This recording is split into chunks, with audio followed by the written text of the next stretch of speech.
Hello humans, I'm CJ, that's my cat Callie back there, and as you can tell by the title of this video, I am going to talk about my crazy experience with kidney stones. And I actually jotted down some notes so I don't forget anything. I mean, when I was going through this whole experience, laid up in bed in pain and couldn't move, one of the things that got me through besides painkillers was listening to other people's experiences and like knowing that one day I would get better and just, I guess, feeling not so alone. So that's why I decided to make this video. So anyway, like I said, I'm CJ and I put out videos randomly like every 6 months or so. So if you're into that sort of thing, go ahead and subscribe. All right, a little background history on me and my health issues. Mainly what I've gone through prior to this was getting abscesses. I have something called hidradenitis suppurativa, meaning that I get abscesses in places where hair grows. Think underarms, use your imagination. That has gotten better in the past few years. I still get them, but I haven't had to have any major surgeries in several years, knock on wood. And in addition to that, I have IBS, or had IBS. I don't really know because currently I'm not really having the issues that I used to have. I don't know if it was related to stress or what the deal was, but for a while there I was getting severe stomach pains that were so bad that I would have to call out of work. Like, I couldn't move, I couldn't get out of bed. It was awful. But I was working full time, I was running a business, I was working out and, you know, trying to have a social life and getting married and like doing all of the things that people do. So there's a possibility that it was stress related because it has really calmed down ever since I quit my job to do my business full time. That was my main issues prior to that. So life was going pretty good. Me and my husband were in the process of buying a house. Today is July 20th. So we were supposed to close on our house on April 1st. On March 29th, I woke up and I was having stomach pains. And I thought that it was just like the IBS and the stress from buying the house and stuff like that. So I went to the bathroom and I kept like trying to force myself to go to the bathroom. Like, sorry if this is TMI, but if you have IBS or if you've ever had stomach pains, you know, like sometimes all you have to do is use the restroom and like the pain will stop. So I kept going to the toilet and like trying to go to the bathroom because that's what I thought it was. And I went to the bathroom a few times, but it was like the pain would cut through my stomach like into my back, and I would like sit there, like I'd be on the toilet like this, like crying from the pain. So my husband was at work and I was texting him and telling him how badly I was feeling, and he assumed that it was, you know, probably the IBS or whatever. And normally he would have left work and taken me to the doctor, but it was like the one day that he couldn't leave work. Like, he literally would have gotten fired if he left work. So he normally worked until like 3:30. I think I woke up at like 9 o'clock in the morning that day. And I was trying so hard to stick it out until 4 o'clock, like to wait for him to come home. And I just couldn't do it. I think it was maybe 1 o'clock, like 12 o'clock or 1 o'clock. And by that point, the pain had gotten so severe that I couldn't, like, it sounds weird, but I couldn't stop moving. Like, I couldn't get comfortable. So I was trying to lay down in bed, but I couldn't lay down. So I would be like this, and I'd be like this, and I'd be like this, and I'd be like writhing around, like rolling around in pain. And I mean, I laughed, but it was awful. So I ended up calling my mom and I asked if she would take me to urgent care, because again, I was still thinking it was the IBS. So I thought, well, like maybe I should take some kind of medication or something like that. And I didn't take any like Advil or like any kind of pain relieving medication because I didn't want to harm my stomach any further. And I didn't take like any of the prescription meds that I had or anything like that. Sorry, Callie's distracting me. She's like going all in back there. Anyways, so my mom actually left work for me, which was super nice, and she took me to the urgent care center.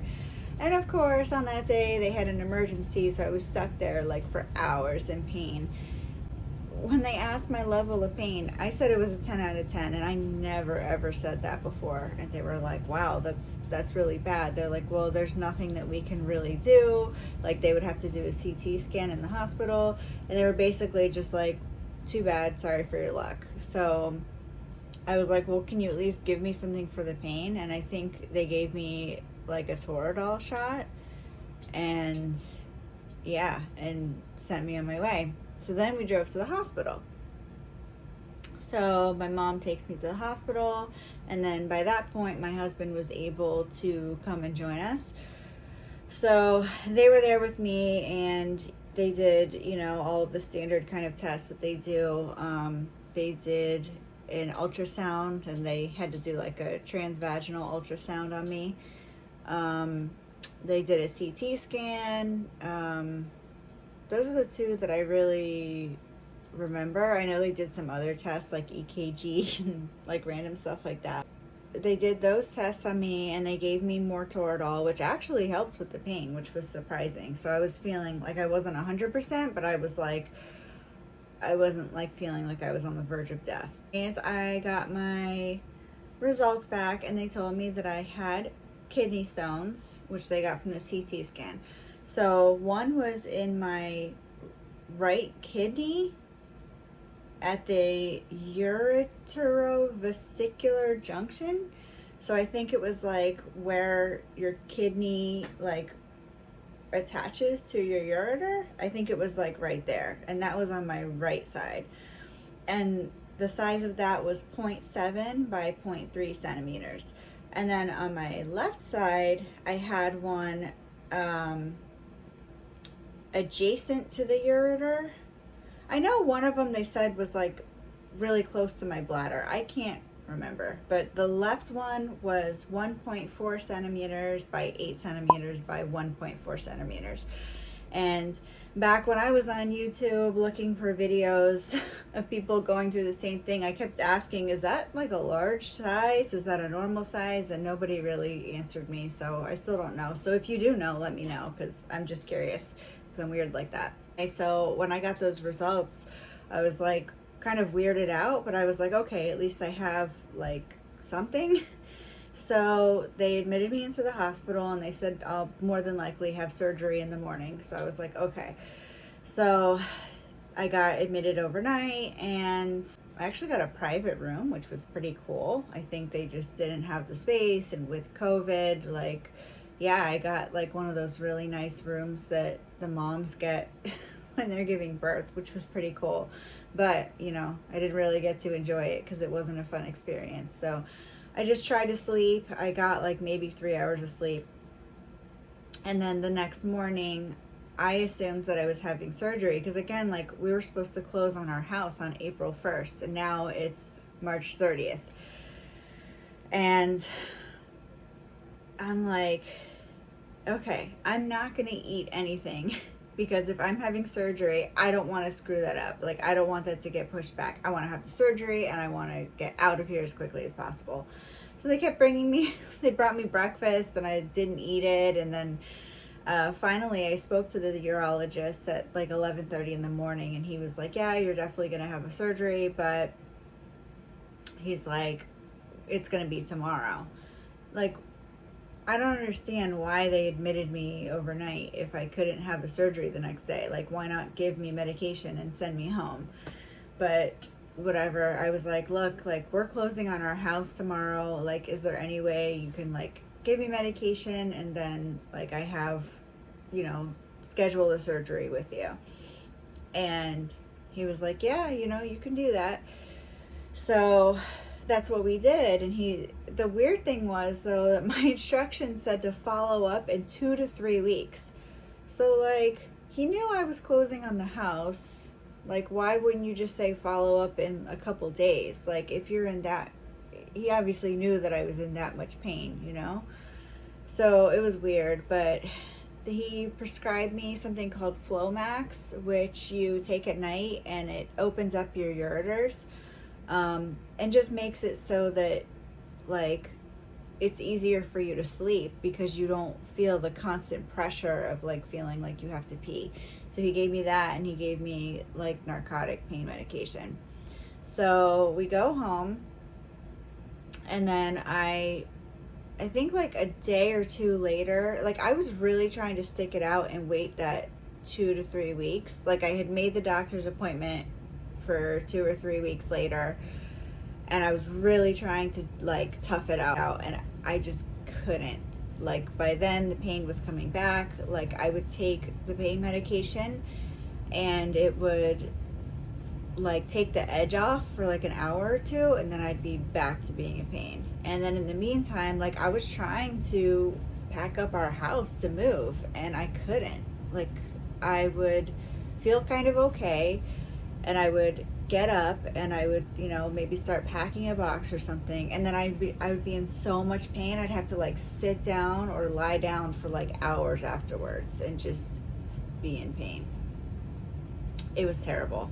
So somehow they were able to squeeze me in for an appointment on April the 2nd. So I had left the hospital on 3:30. Oh, going back, we ended up not closing, which was so upsetting because I could have stayed in the hospital and had the surgery, but we didn't close when we were supposed to.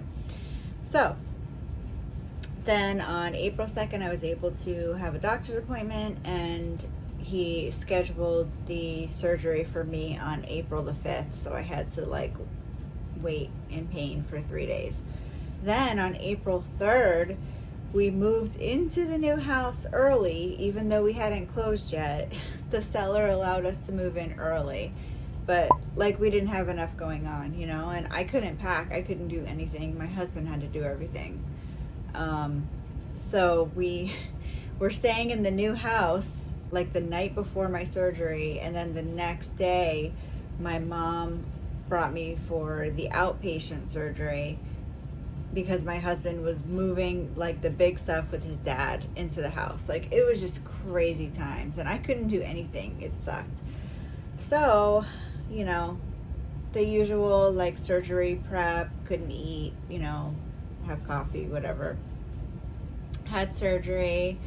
So what he did was, I can't think of the technical name for it. I think it starts with an L. But basically it means that they blast the stones into fragments, and then that way it becomes easier for you to pass them. So I had stents put in on both sides, and I had no idea that the stents were going to be so painful. So I woke up, and I was in the worst pain of my life, like, worse than the kidney stones. And I felt like I had to urinate. Like, I felt like I had to go to the bathroom. Okay, I don't know what happened to my phone, but it just stopped recording. So I talked to myself for like 15 minutes. So now Callie's here, and she wants to bathe herself on YouTube. Okay, off my paper, girl. Anyways, so like I was saying, I woke up from the surgery. Stop overshadowing me. I woke up from the surgery, and I woke up from the surgery, and I was in so much pain. I felt like I had to pee really bad. The nurse, like, wasn't very helpful at all, and was, like, upset that I was in pain. It was really weird. So I don't know. I just lied, and I said that I felt better because I knew that I had pain medication at home. So that's what we did. We left. My mom drove us home, and it was like the worst drive of my life. She was driving really slow, but every little bump she hit was, like, excruciating because I don't know if I said before, but I had stents put in on both sides. So a stent, it's kind of like curly on the end. So it's like curly inside your kidneys, and then it goes through, like, your ureters, and then it's curly in your bladder. So that pressure, like, it makes you feel like you have to pee, but not just pee, but like you have a UTI times 100. So it was the most excruciating pain of my life, like even worse than the kidney stones, I think. I don't know, they were both pretty bad, but it was bad. So we got home, and I just had to sit on the couch because I was in so much pain, and my husband and his dad were moving all of the big stuff into the house, and I'm just on the couch like dying. That night I only got 2 hours of sleep, and I only got those 2 hours because I had to take 2 painkillers, like 2 narcotic painkillers, just to sleep a little bit. And it was bad, and I couldn't really do anything for days. I couldn't really move. I was just in the worst pain of my life. And then around, like, that was April 5th that I had that surgery. So around April 10th, I started kind of feeling a little bit better. And around April 12th, I was finally like able to do stuff around the house. And then on the 15th, to complicate matters, that's when I got the stents out, and we also closed on the house. And it was a long, complicated story that I'm not going to repeat again, but we got both things done, even though it almost didn't work out. But there was no way I was not getting those stents out. I wouldn't say like I immediately felt 100% better, but by the next day or the following day, I felt a lot better after those stents were gone. So meanwhile, like after I'd had that surgery, I was collecting my stones in the little coffee filter thing they give you. And I got my test results that I had calcium oxalate stones. So calcium oxalate stones are actually like the most popular. I'm just reading off of this website from kidney.org. I'm going to link it below if you'd like to read the article yourself. But calcium oxalate stones are the most common, and they're solid masses that form in the kidney when there's high levels of calcium oxalate, cysteine, or phosphate in too little liquid. There are different kinds of kidney stones. So oxalates are found in a lot of foods. So a list that they have here is nuts, rhubarb, beets. I don't really eat that stuff, but like Swiss chard is on there. I'm surprised. Usually on other lists, they have spinach and kale and stuff like that. Now, prior to all of this drama, like I was consuming a lot of spinach, like every day. I was not eating dairy. So according to this, you're actually supposed to eat dairy, and I was avoiding it because I was eating more of like a paleo diet.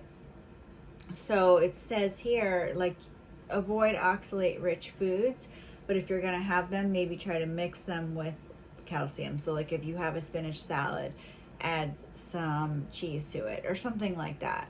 So now I'm eating dairy again, which is great because I love it. I love how it tastes. I was just avoiding it because I thought it was inflammatory, but it ended up causing other issues for me. So the people who are at risk for having calcium oxalate stones are people who are dehydrated. And that's weird because, I mean, even prior to this, I drank a ton of water, but now especially I carry this thing with me wherever I go. I am always drinking water and making sure that I don't get dehydrated at all. And then also it says a diet too high in protein. So like I mentioned, I was having the protein shakes and I was eating a lot of meats, and I was like maybe overdoing it on the protein. So oxalate rich foods, like I mentioned before, too much sodium. I don't know if I was having too much sodium. I mean, compared to most people, I would say my consumption was pretty average, but maybe that's too high. I don't know. So I am kind of keeping an eye on that. And then sugar. I am a sugar addict. Again, like not as bad as most people I know, but I do love sugar, and so I am working on cutting down on that, but it's so hard. But I am working on it. And then there were some other things that don't apply to me, like obesity, some certain medical conditions. This is interesting. Digestive diseases like IBD. So I didn't have IBD, but I had IBS. So I wonder if there's some kind of relation. I don't know. The way that you can lower your chances of forming calcium oxalate stones are to drink enough fluids, like I mentioned, avoid eating too much protein, eat less salt, include the right amount of calcium in your diet, avoid vitamin C supplements. I was taking a camu powder supplement, every day because, you know, it's supposed to be good for your immunity and da da da da. So I stopped. And again, like eating less oxalate rich foods. They also mentioned taking vitamin D supplements can cause it, which is interesting. So I was taking a high vitamin D supplement. I was taking 5,000 IUs because last year or the year before I was down to like a 30, like a vitamin D level of 30, which is pretty low. I did get tested a couple of months ago and I'm back up to 60. So I stopped with the supplementation and now I get my vitamin D from the sun. I go outside for like at least 10 to 15 minutes every single day, and that's how I get my vitamin D. Well, I mean, I'm just doing everything that I can to prevent this. So on July 20th, which was yesterday, I had my follow-up appointment with my urologist. He scanned my kidneys, he did the ultrasound and said that they looked clear. And then they tested my urine and that looked pretty good too. So here's hoping that they don't come back. Like I said, it's like my main focus is avoiding going through this again. If you're going through it now, like, I totally feel your pain. I know what you're going through. I know how bad it sucks, and I'm sorry you're going through that. Definitely test your stones and see what kinds you have, and then see what kind of changes you can make to prevent them, because like I can't imagine going through this again. So yeah, that's it. Thanks if you stuck through all the way to the end. And like I said, I post every once in a while. It's pretty random. If you're into that, subscribe and have a great day. Thank you for listening.